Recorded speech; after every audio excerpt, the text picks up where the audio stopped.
What's up, my babies?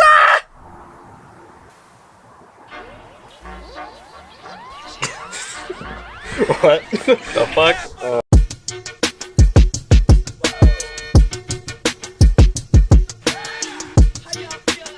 What's up, my babies? What's up, my babies? We're back. Sorry for being gone for so long. Kind of got busy with life. He's been in school. I've been doing the dad thing. But we want to keep going. Yeet. Gotta keep pumping shit out. Yeet. Yeah, so sorry about our lack of videos during Interbike. We Didn't go to plan. Didn't go as planned. We tried to get press passes for Interbike, and we got denied press passes, so we weren't allowed to film at Interbike, which kind of sucked. Like that was a bummer for sure. It was really lame, yeah. So we weren't able to film at the expo or the trade show or anything. So we weren't even able to film at the events at North Star. Yeah. So now this is going to be our review video of the 2019 Santa Cruz Bronson. We spent all day yesterday on the Bronson. It was a good ride. It was fun. It was a fun day. It was a good time. Pretty mellow, yeah. So anyway, we'll go over a quick component list of the Bronsons that we were riding today.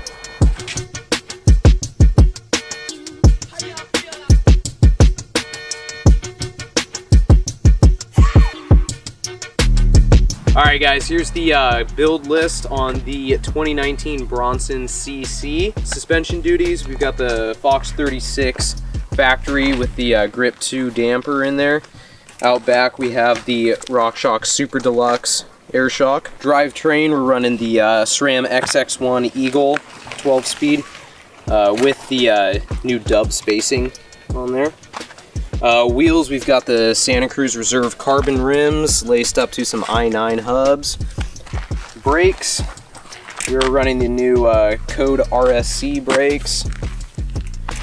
Handlebars are Santa Cruz's in-house carbon bars, 40 mil race face turbine stem, and then we've got the wheels wrapped in Maxxis Minion DHF rubber and DHR2s out back, both 2.5 wide trail 3C tires.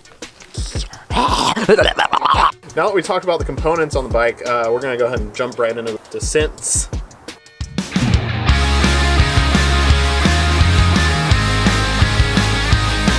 Do you need help? Fuck off.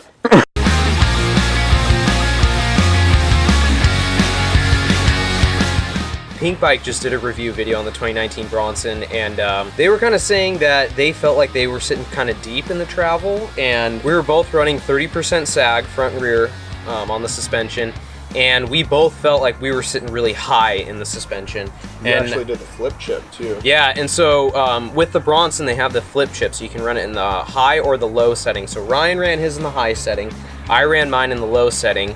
Which basically in the low setting, it slackens the head angle by about 1/2 degree, and then it slackens the seat angle by 1/2 degree, and then it, you know, drops bottom bracket a little bit. But man, I just like it. It was a fun bike. I mean, it was definitely a fun bike to ride, but it is very stiff. I think maybe like with a lot of time to do some more suspension testing, you could maybe be able to fix that. But in my opinion, I feel like you shouldn't have to do a lot of suspension adjustments to compensate for a frame being so stiff like that. Especially at that price point too. I mean, if you're throwing that much money down, you better be able just to hop on it and just take off. And our builds that we rode yesterday were about, I think, $8,000 for those builds. And it just, again, like at high speeds is when that bike really shined. It tracks straight as an arrow.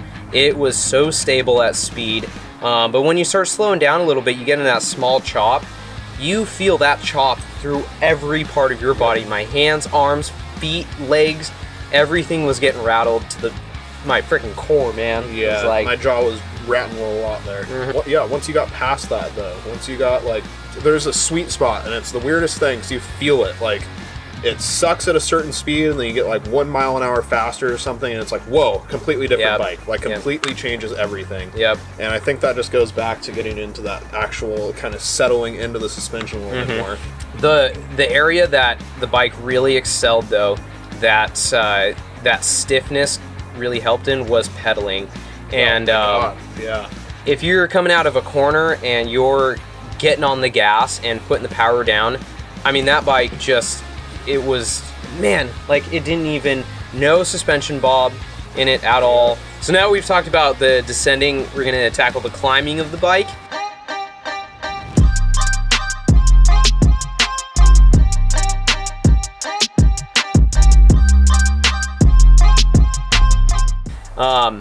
I felt like it climbed okay. It wasn't the best climbing bike that I've ever ridden. It's a fire rotor again. It's, yeah, I mean, it handled fire roads fine. What I felt was that the front end really wanted to jump up on you every time you put in a pedal stroke. You get that dropper up and you're in, you know, like you're climbing up something steep or something technical. Putting power down is where it really. Every time you put the power down, that front end kept lifting up, man. It's And- you had to sit over the front of the bars to like Yeah. get that front tire down. And it just got to the point where it was almost more tiring trying to keep the bike on the ground than Yeah. actually pedaling. Yeah, the geometry of the bike is nothing crazy. It's not like super conservative, but it's not like crazy off the wall numbers or anything like that. Maybe steepening the seat angle by a degree might help or something. I mean, it was a comfortable bike. I felt comfortable on it, like climbing. Yeah. It was like every pedal stroke I put in, that front end kept coming up every time. And it seemed like it would always happen at like the worst time too, especially like when you're coming into a corner on a climb or something like that. It seemed like you're like trying to get set up and thinking ahead, and then that front end would kind of push out a little bit, kind of get you swirly, and then you got to Yeah. resituate and figure out the corner and everything. Yeah. Again, it seems like there's little learning curves about this bike that if you are able to get it just right, it's awesome. But like I found a certain spot when you're climbing, if you could keep a perfect cadence going, then it would keep pretty good. But anytime you started to have to go, that front tire would come out. Yep. We locked out the suspension just to try it out. But then after that, I mean, we left it in fully open the entire time. And, you know, I was riding right alongside Ryan on a climb, and that bike, zero pedal bob on it at all. It was like nothing. Nothing. Which was crazy for being, Yeah. you know, up in that much travel and that mid-range bike. You would expect something to give somewhere. Yeah. Yeah. I think it just has to go with that curve of the suspension that, like, you know, Yep. we were talking about with the descents. Once you get past it, it kind of settles in. I think that Santa Cruz kind of designed it that way. So, you know, when you're kind of sitting high in the travel, you got that solidity to it, to where you can put in the power strokes and, you know, get up it. And then once you get past that, then it turns into a downhill beast. So Yeah. Yeah. For real.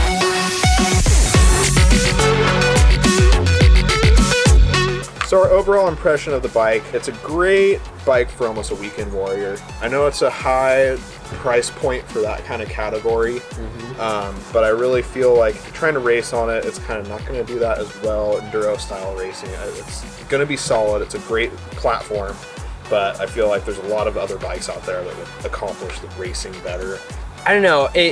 It's a great bike, and Santa Cruz just makes beautiful bikes. I mean, it's a sick looking bike. There's not much component wise I would change besides just some personal stuff. I'm a RockShox guy. I would probably swap out to a Lyric fork. We're both Shimano brake. We love Shimanos. I'd probably pull the codes and run Shimanos on there. I mean, overall, it's a great bike. Nothing really stood out to me about the bike. Yeah, You know? it just kind of blended in. you Yeah. know? It wasn't like, oh my god, look at this thing. You know, it was just like, all right, it's a bike. Yeah. This bike was just kind of like, it was so-so. I mean, it's, again, good bike. Nothing crazy, though. Nothing particular stood out about it. Yeah, the Bronson, again, good bike, but at a price point of $8,000 or whatever it was, Get a couple of bikes for that. Yeah, That'll you know, cover it if pretty I'm well. spending that much money, I want a bike that's gonna make me like crap my pants on every ride because it's so sick and I'm so stoked, and I just didn't feel that with the Bronson. But for me, I think that this bike could be a good enduro race bike. Maybe not at like the EWS level, but I think if you're kind of like a more local racer and your transfers between stages are, you know, fairly straightforward and not too crazy, it would be a good bike. And again, I mean, it pedals well, so if you're racing enduros that are really pedally, this would be a great race bike. Yeah. Because it does pedal really, really well. Yeah, I mean, with the Bronson, I would give it a solid like 7.5 out of 10. Yeah, If you lower it down, if you got that price a little bit lower, then you know, bump it up to 8.5, 9. Yeah. I mean, it's a great bike. It's Yeah. you know, not bashing. It's a great bike, just not for us. So we hope you guys enjoy that. You know, we just want to touch bases with you, let you know what's going on with that whole debacle. We won't even talk about everything that happened with the bike anymore. I know. But yeah, that was our review on that 2019 Bronson. We do have an Instagram up now, so make sure to follow the Bikes and Beers. We're both posting pictures and just little funny things every day. Yeah, so we'll have some more bike reviews coming here soon.